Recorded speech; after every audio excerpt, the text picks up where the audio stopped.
సైలెంట్గా భరించే కాలం పోయింది. ఎట్ ద సేమ్ టైం చీటికి మాటికి కూడా సెక్షన్స్ ఇంతకుముందు 498 ఎట్లయితే మిస్యూజ్ అయిందో అట్లాగా చాలామంది విక్టిమ్స్ కూడా ఉన్నారు. కానీ దాన్ని కూడా మిస్యూజ్ చేసే ఆడవాళ్ళు ఉన్నారు. సో చట్టాన్ని అది పదునున్న కత్తి రెండు వైపులా. సో మనం దాన్ని ఎలా వాడుకుంటాం అనే దాని మీద, కూరగాయలు కట్ చేయొచ్చు, పీకలు కోయొచ్చు అనే దాని మీద రెండు తీసుకుంటే మనం దాన్ని కన్స్ట్రక్టివ్గా వాడుకుందాం. టుడే వీఆర్ మోర్ ఎంపవర్డ్, ఇంకా ఎంపవర్డ్. మన దగ్గర ఇంతకు ముందు కంటే ఇప్పటికి ఇంకా చాలా వనరులు మన మధ్యలో ఉన్నాయి, రిసోర్సెస్ ఉన్నాయి, అవకాశాలు ఉన్నాయి.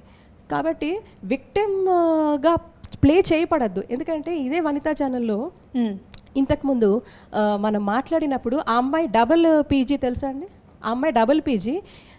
మొదటే అత్తమామలు హెరాస్ చేస్తూ ఉన్నారు, ఆ భర్త హెరాస్ చేస్తారు. లిటరల్గా సినిమాలో చూపించినట్టు గ్యాస్ లీక్ కూడా చేశారు. ఒక బాబు పుట్టాడు అమ్మాయికి. పుట్టిన తర్వాత కూడా వీళ్ళలో కంపాటబిలిటీ ఏం లేదు. అదే harassment, threatening her to kill her.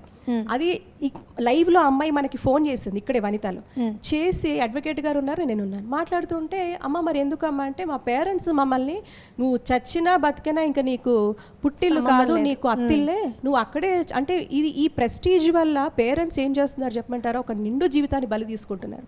అమ్మాయి నోరు తెరిచి అన్నీ భరించి ఇంకా నా వల్ల కాదు, ఇంకా నేను బేర్ చేయలేను, అన్ని సీమలు దాటి ఆ అమ్మాయి అంత ఇది అవుతే అమ్మ నాన్నకి ఫోన్ చేసే వాళ్ళు ఏమన్నా చెప్పమంటారా?